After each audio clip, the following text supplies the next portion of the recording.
사람이 차가 있는데 그 차를 잘 활용하지 못하고 있을 때, 돈이 있는데 궁상맞게 살아가는 것을 볼 때, 일이 있는데 놀고 있을 때, 기회가 있는데 기회를 선용하지 못할 때 우리는 안타깝다 하는 표현을 합니다.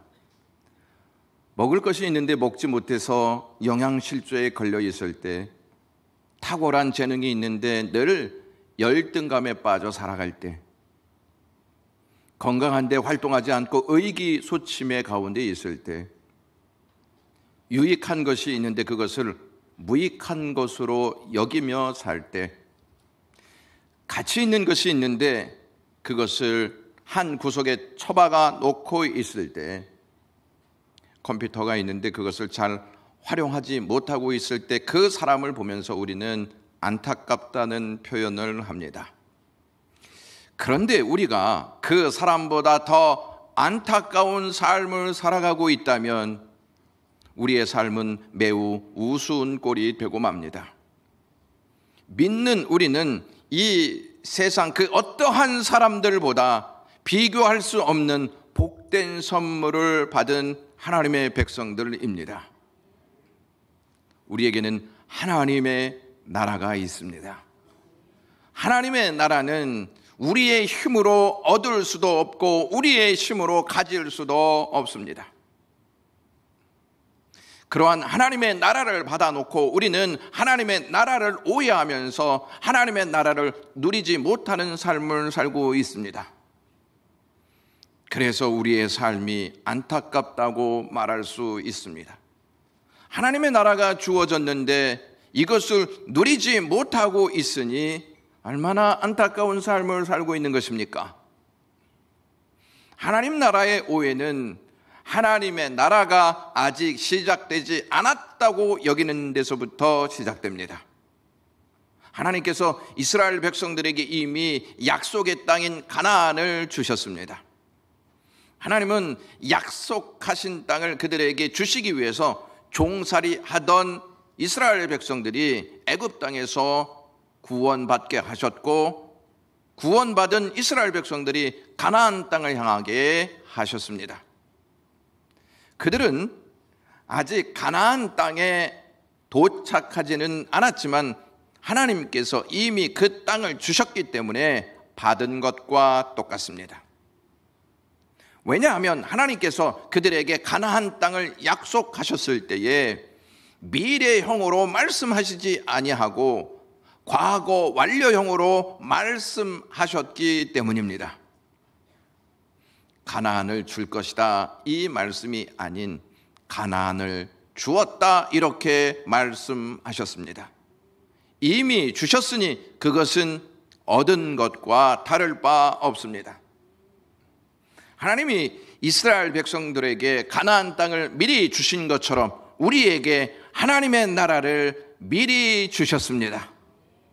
그렇다면 이미 받은 것입니까? 아니면 아직 받지 못한 상태에 이른 것입니까?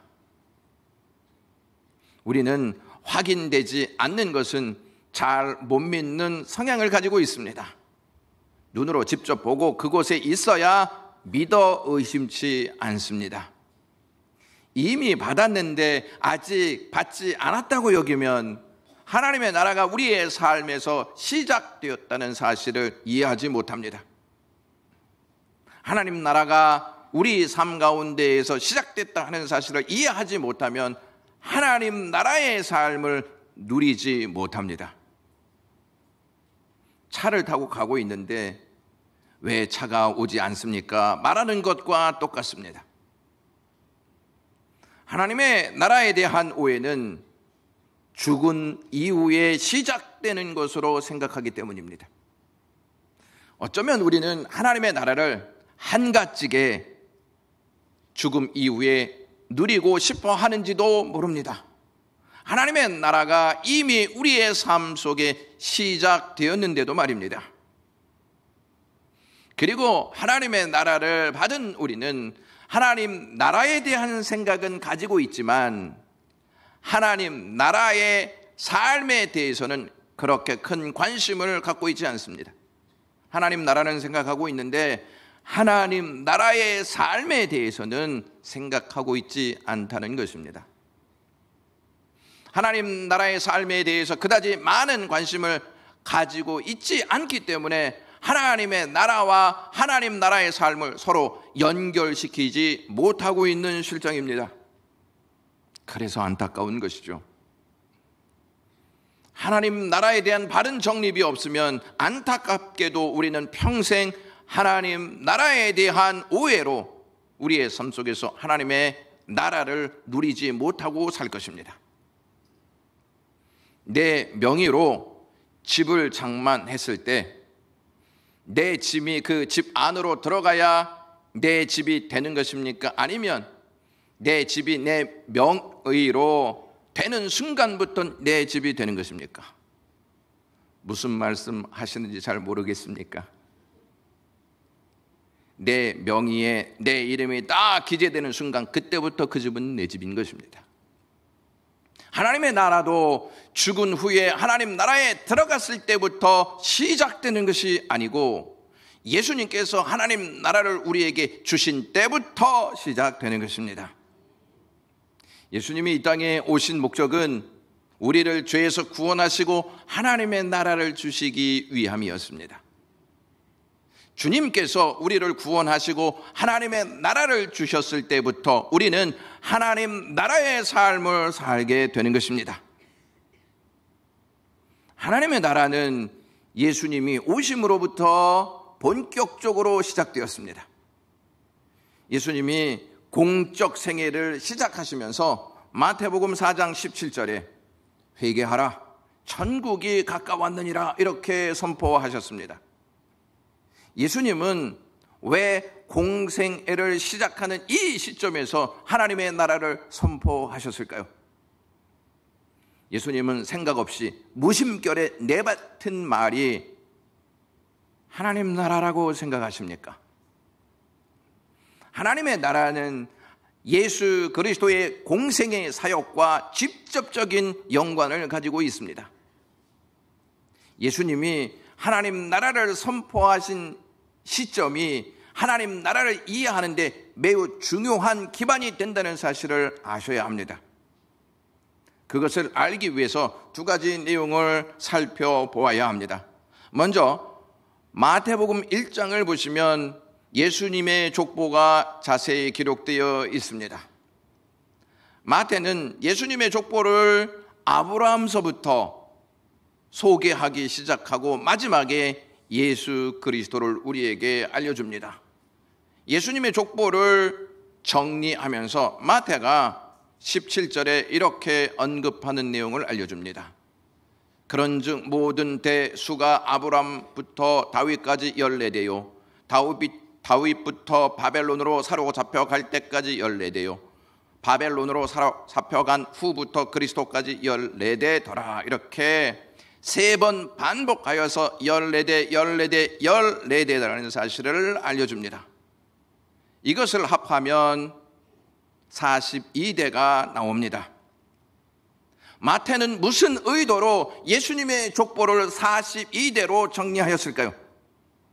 이것이 도대체 하나님 나라와 무슨 연관성이 있다 하는 것일까요? 이것을 알기 위해서는 민수기 33장으로 거슬러 올라가 볼 필요가 있습니다.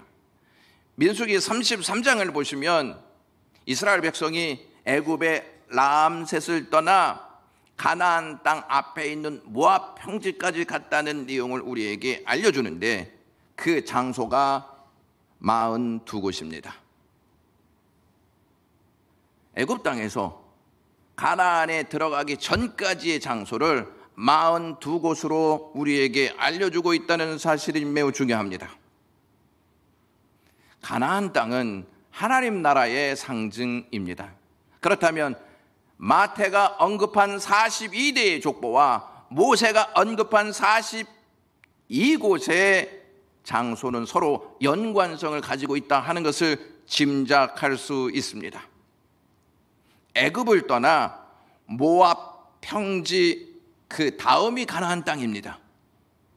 하나님이 아브라함서부터 예수 그리스도까지 그 족보를 우리에게 알려주신 다음에 하나님 나라를 선포한다는 사실이 매우 중요합니다.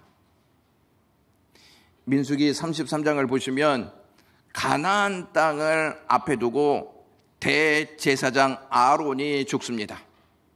아론은 이스라엘 백성이 출애굽한 후 40년 5월 1일에 에돔 국경 호르산에서 죽습니다. 아론이 죽은 후에 이스라엘 백성들이요 가나안 땅을 향하여서 적극적으로 진격하는 모습을 알려줍니다. 대제사장 아론이 죽은 다음에 적극적으로 가나안 땅을 차지하는 역사를 알려주고 있습니다. 이것이 가나안을 차지하게 된 이스라엘의 역사입니다. 하나님 나라의 역사도 대제사장이신 예수 그리스도가 십자가에 달려 돌아가심으로 우리에게 주어졌다는 것입니다.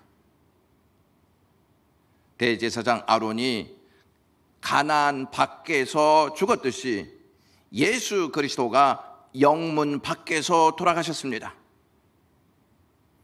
대제사장 아론의 죽음으로 이스라엘 백성이 가나안 땅을 차지하게 된 사건과 대제사장이신 예수 그리스도의 죽음으로 우리가 하나님 나라를 얻게 된 사건은 같은 맥락으로 이해해야 합니다. 하나님 나라를 이해하는 데 있어서 중요한 또 하나의 내용은 예수님께서 광야에서 마귀로부터 시험받은 사건입니다. 예수님은 우리에게 하나님 나라를 주시기 위해서 육신을 입고 대제사장으로 이 땅에 오십니다. 공생애를 시작하시는 그 기점에 예수님은 광야로 나가십니다.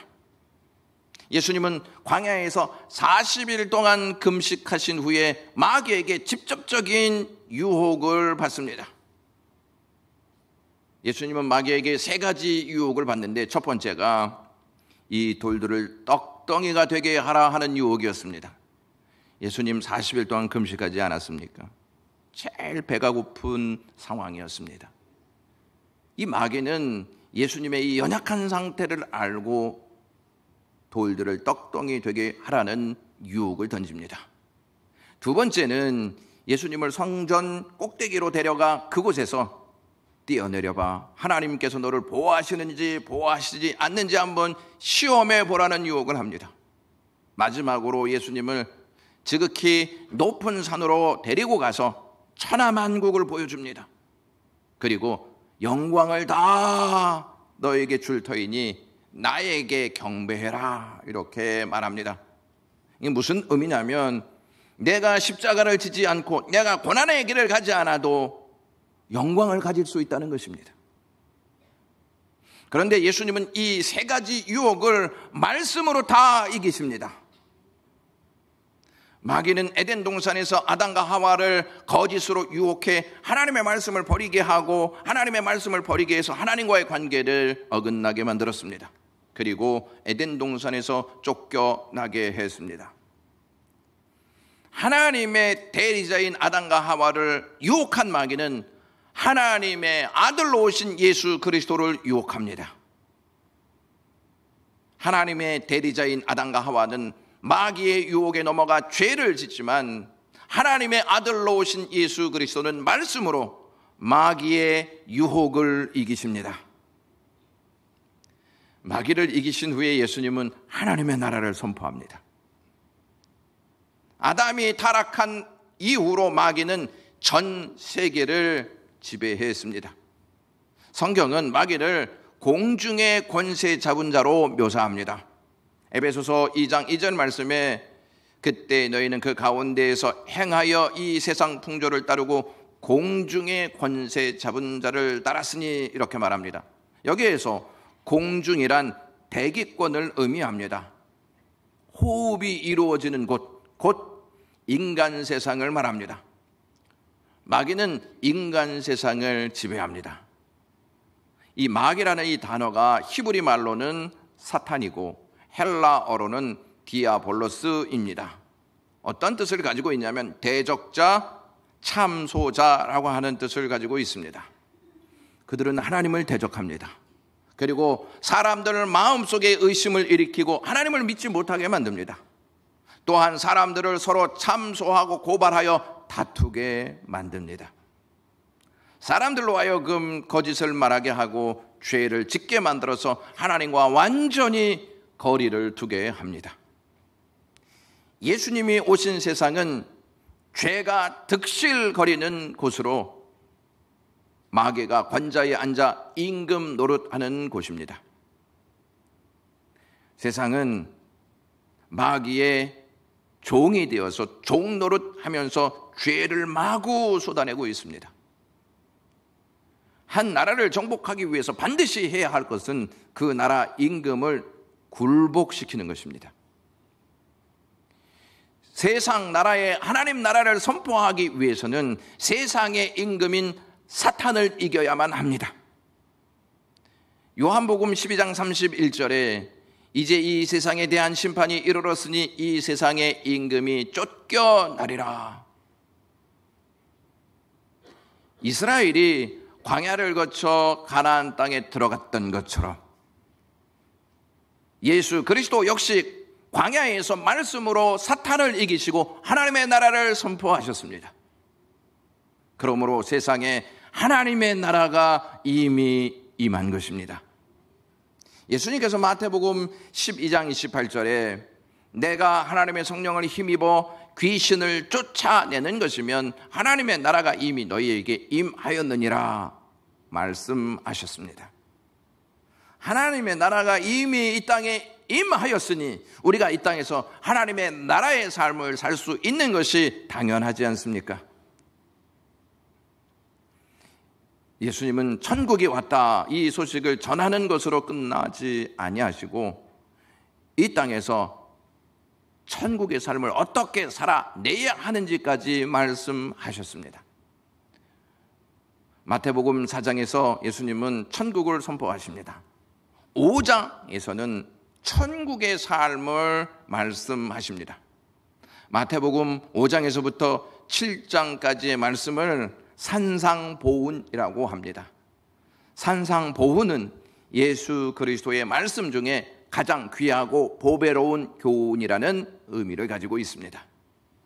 저는 오늘서부터 산상보훈 서론을 시작하여 매주에 팔복을 하나씩 강해하려고 합니다. 팔복은 하나님의 나라의 삶을 대변하는 말씀입니다. 이스라엘 백성이 광야 생활 40년 후에 가나안 땅에 들어갑니다. 예수님께서 광야에서 40일 금식하신 후에 마귀의 시험을 이기시고 하나님의 나라를 선포하십니다. 그리고 하나님 나라의 삶을 알려주십니다. 여러분, 성경책이 몇 권입니까? 목사님, 한 권이지 몇 권입니까? 이렇게 말하시는 분들이 없지 않아 있을 것 같은데 66권입니다. 구약이 몇 권이죠? 39권이고 신약이 27권입니다. 그러면 성경의 40번째 책이 어떤 것일까요? 말라기 다음에 어떠한 책이 기록되어 있습니까? 마태복음입니다. 마태복음에는 40이라는 단어를 계속 언급하면서 하나님의 나라를 설명해 주고 있습니다. 여러분, 어떠한 사람이 하나님 나라의 삶을 살 수 있을까요? 주님이 부르신 자들이 하나님 나라의 삶을 누리며 살 수 있습니다. 1절 말씀해 보시면 예수께서 무리를 보시고 산에 올라가 앉으사 제자들이 나온지라 이렇게 말씀하십니다. 모세와 이스라엘 백성들을 하나님께서 부르셨습니다. 예수님은 제자들과 그 무리들을 부르셨습니다. 하나님은 모세와 이스라엘 백성들에게 시내 산에서 십계명을 주십니다.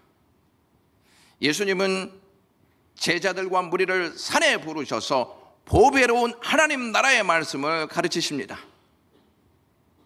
하나님께서 모세에게 율법을 주실 때 하나님이 시내 산으로 내려오셨습니다.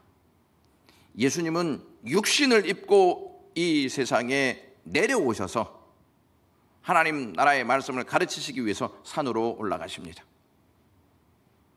하나님이 모세에게 십계명을 주셨을 때에는 천둥이 치고 번개가 치기 시작하였습니다.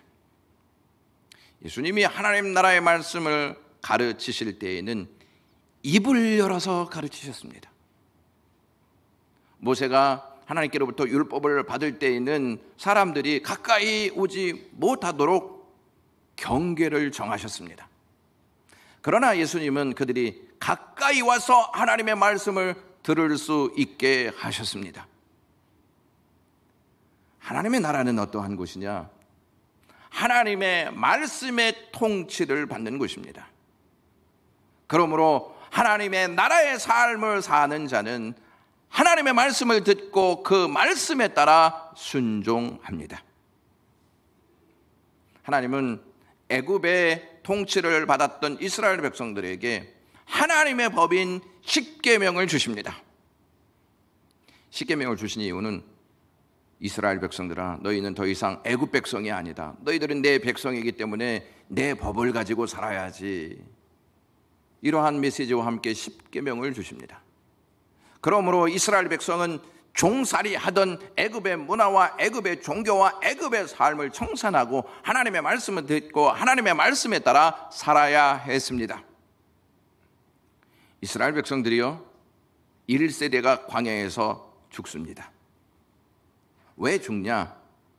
광야의 상황 때문에 죽은 것이 아닙니다. 그들이 애굽의 종교와 애굽의 문화와 애굽의 삶을 청산하지 아니하고 하나님의 말씀을 따르지 않았기 때문에 죽은 것입니다. 하나님이 그들에게 십계명을 주실 때에 출애굽기 20장 1절에 이렇게 말씀하십니다. 하나님이 모든 말씀으로 말씀하여 이르시되, 산상보훈은 이렇게 말씀합니다. 입을 열어 가르쳐 이르시되. 여러분, 예수님께서 산에서 입을 열어 그들에게 하나님 나라를 가르치셨습니다. 모세는 시내 산에서 하나님께로부터 받은 십계명을 그들에게 전달하였습니다. 자, 예수님께서는 산에서만 하나님의 나라를 가르치신 것이 아니었습니다. 예수님은요, 집에서도 하나님의 나라를 가르치셨습니다. 마태복음 13장 36절 말씀 보시면, 이에 예수께서 무리를 떠나사 집에 들어가시니, 집에 들어가셔서 말씀을 가르치십니다.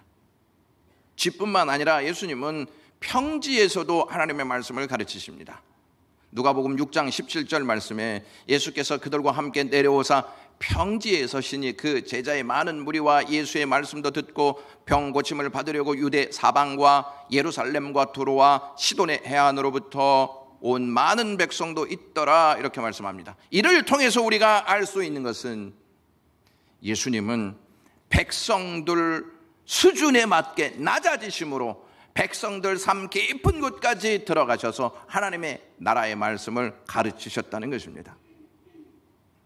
예수님께서 산에서 이스라엘 백성들에게 하나님 나라를 가르치실 때에 앉으셔서 가르치셨다, 이렇게 표현하고 있습니다.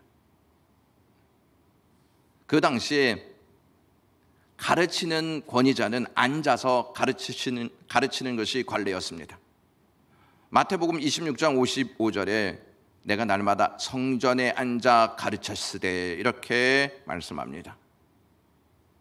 유대 지도자들도 백성들을 가르쳤을 때에 앉아서 가르쳤습니다. 마태복음 23장 2절에 서기관들과 바리새인들이 모세의 자리에 앉았으니, 이렇게 언급합니다. 앉아서 가르친다는 것은 권위적인 측면을 나타내고자 하기 위함입니다. 그렇지만 예수님이 앉으셨다 하는 이 표현은 유대 지도자들과 다른 면목을 보이고 있습니다. 예수님이 하나님의 나라를 선포하셨습니다. 유대 지도자들을 무한히 능가하는 권위를 가지시고 백성들에게, 제자들에게 하나님의 말씀을 가르치셨습니다. 그러므로 여기에서 예수님의 제자는, 예수님의 자세는 왕의 보좌에 앉으신 자세입니다. 하나님의 나라에는 하나님의 나라의 능력을 행사하시는 왕이 있어야 하지 않겠습니까? 그 왕의 권좌에 앉으셔서 하나님 나라의 말씀을 예수님께서 가르치셨다는 것입니다. 예수님께서 입을 열어 가르치셨다, 이 말씀이 우리에게 매우 중요하다는 것을 좀 아실 필요가 있습니다. 여러분, 마태는 예수께서 말씀을 가르치셨다 이렇게 기록하지 않고 예수께서 입을 열어 가르치셨다 이렇게 기록하고 있습니다. 왜 이렇게 언급하고 있는 것일까요? 광야에서 마귀가 예수님을 찾아가 첫 번째 유혹하였을 때 이 돌들을 떡덩이가 되게 하라 하였습니다. 그러자 예수님께서 마태복음 4장 4절 말씀 보시면 사람이 떡으로만 살 것이 아니요 하나님의 입으로부터 나오는 모든 말씀으로 살 것이다 이렇게 말씀하셨습니다. 이 사람이 살 수 있는 유일한 능력은 하나님의 말씀입니다. 하나님의 말씀은 소리의 차원을 넘어 하나님 입으로부터 나온 능력인 것입니다. 이스라엘 백성이 1세대가 광야에서 죽은 것은 먹을 것이 없어서가 아니었습니다. 하나님은 그들에게 먹을 양식인 만나를 주셨고 메추라기를 주셨습니다. 그럼에도 불구하고 그들이 광야에서 죽은 것은 하나님의 입으로부터 나온 말씀을 듣지 않았기 때문이었습니다. 하나님의 통치를 거부하였습니다. 어떠한 곳이든 하나님의 통치를 받기를 거절하면 그곳은 광야가 된다는 것입니다. 하지만 어떠한 곳이든 하나님의 통치를 받기 위해서 하나님의 말씀을 듣고 순종하는 곳이라면 하나님의 나라를 경험할 수 있습니다.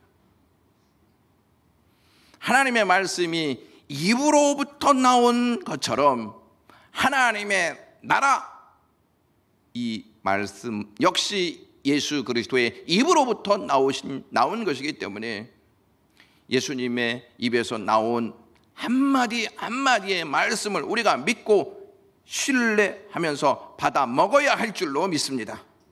받아 먹는다는 말은 듣고 순종한다는 뜻입니다. 예수님이 입을 열어 말씀하신 것이 중요한 또 다른 이유는 당시 이스라엘 백성들의 상황을 보면 이해할 수 있습니다.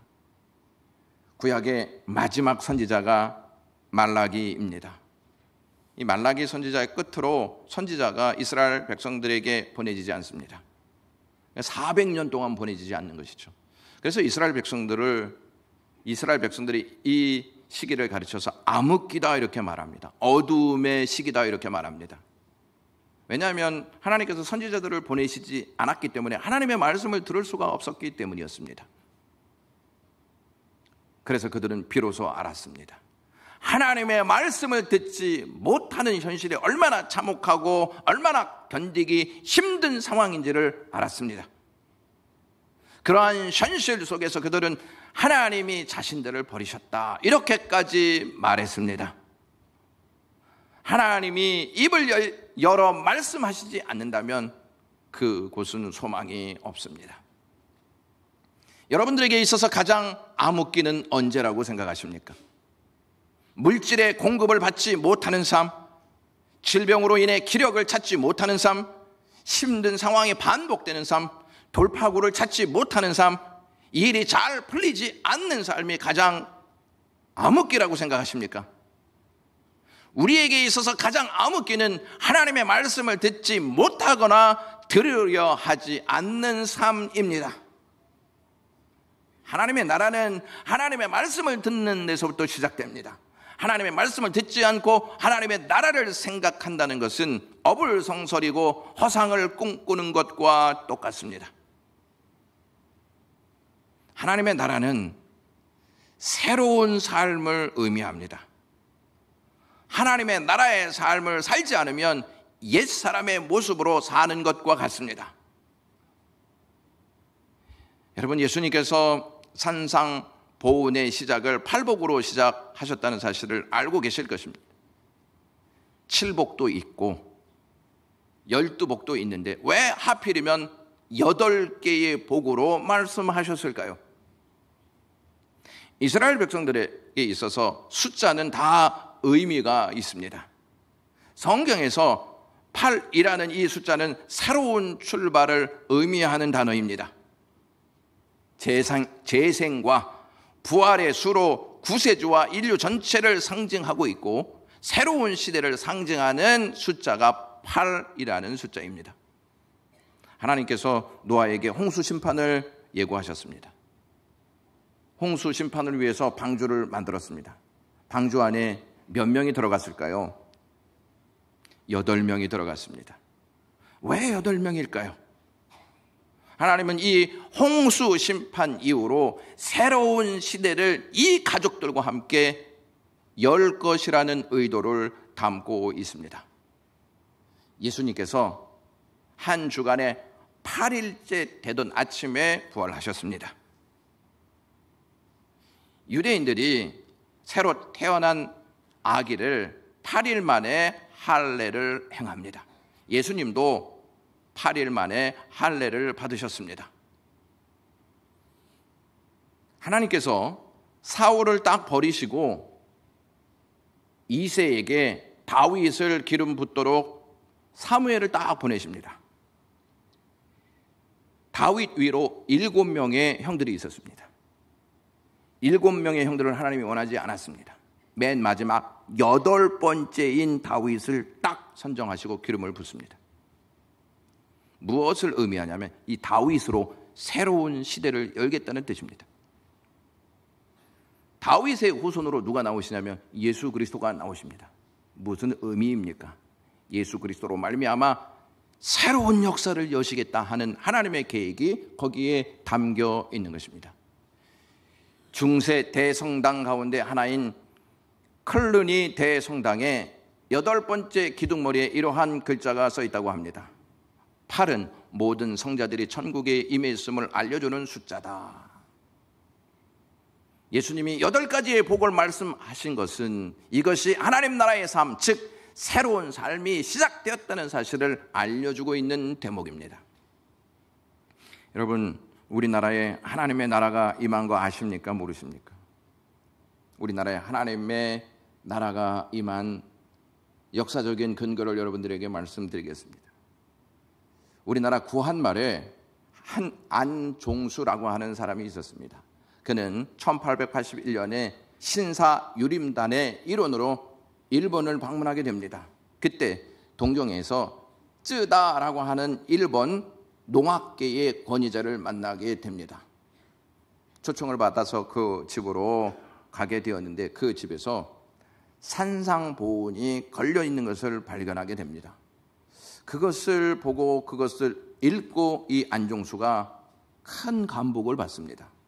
서울로 돌아와서 정부의 고관이고 학자였던 이수정에게 이 사실을 알립니다. 이수정은 1882년 일본에 건너가 쯔다 박사를 찾아가서 신약 성경을 구해 읽습니다. 그리고 기독교 교리를 연구한 후에 이듬해 세례를 받습니다. 그는 그리스도의 복음을 우리 동포에게 전하고 싶은 간절한 마음으로 먼저 성경 번역에 착수합니다. 그리하여 1884년 말까지 현토 한 신약 전서를 출판하게 됩니다. 그리고 그 다음 해에 마가복음도 출판합니다. 이보다 더 중요한 사실은 그가 1883년에 미국 교회에 선교사 파송을 요청하는 편지를 2번이나 보냅니다. 직접 복음을 전할 수 있는 일은 시기상 의료 선교사가 최선이다 이렇게 생각하고 의료 선교사를 요청합니다. 그래서 제일 먼저 도착한 사람이 알렌 선교사입니다. 그래서 알렌이 저렇게 왕진하는 모습이 박물관에 기록되어 있습니다. 그 이듬해에 언더우드와 아펜젤러도 우리나라에 와서 복음을 전하기 시작합니다. 여러분, 산상수훈 팔복의 의미를 받은 그들이 깊은 감명을 받고 우리나라에도 하나님의 나라가 임하였으면 좋겠다. 그래서 선교사를 초청하고 선교사를 통하여서 하나님의 나라가 이 땅에 들어온 것입니다. 그들의 헌신과 땀방울을 통해서 저희가 이 시간 이 자리에 나와서 하나님께 예배할 수 있는 것입니다. 예수님이 이렇게 말씀하셨습니다. 하나님의 나라는 너희 안에 있다. 우리 안에 하나님의 나라가 있다면 이미 하나님의 나라는 우리에게 시작된 거 아니겠습니까? 하나님의 나라가 우리에게 시작되었다면 우리는 하나님 나라의 삶을 살 수 있는 하나님 백성이 아니겠습니까? 기도하겠습니다. 하나님 아버지, 하나님 나라의 삶을 살 수 있도록 그리스도께서 말씀해 주시니 감사합니다. 하나님 나라의 삶을 살면서 살아갈 수 있는 하나님의 백성들 되게 하옵소서. 예수님의 이름으로 기도드리옵나이다.